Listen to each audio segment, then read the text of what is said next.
বিপ্লব মুজুঙে যে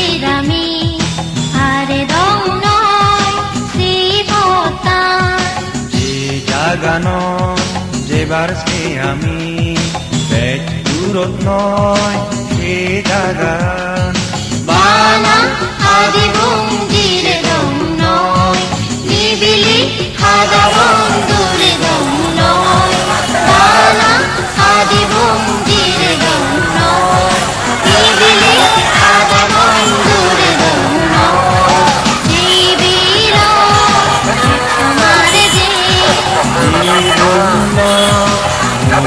আমার যে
সালের আগে ছিল তা পুনর্বহালে দাবি জানাচ্ছি।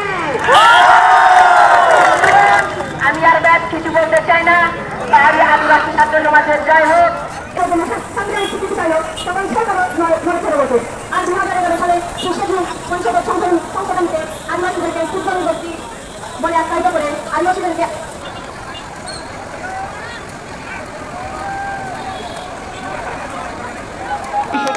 সালে কল্পনা চাকমাকে অপহরণ করে কল্পনা চাকমার নাম মুছে দেওয়ার জন্য আমি বলতে চাই সে লেফটেন্যান্ট ফেরদৌস গঙ্গের আজকের ছাত্রদের উপস্থিত জনতার উপস্থিতি দেখেন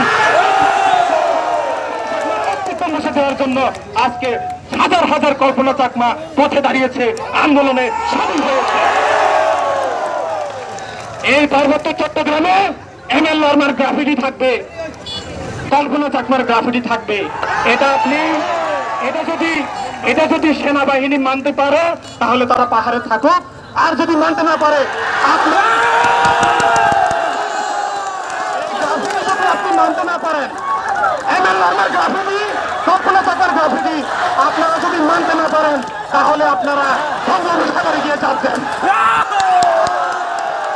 সংগ্রামী সাথী ও বন্ধুগণ, অন্তর্বর্তীকালীন সরকার গঠন হয়েছে, প্রত্যেকটি বিভাগের সংস্কার হচ্ছে।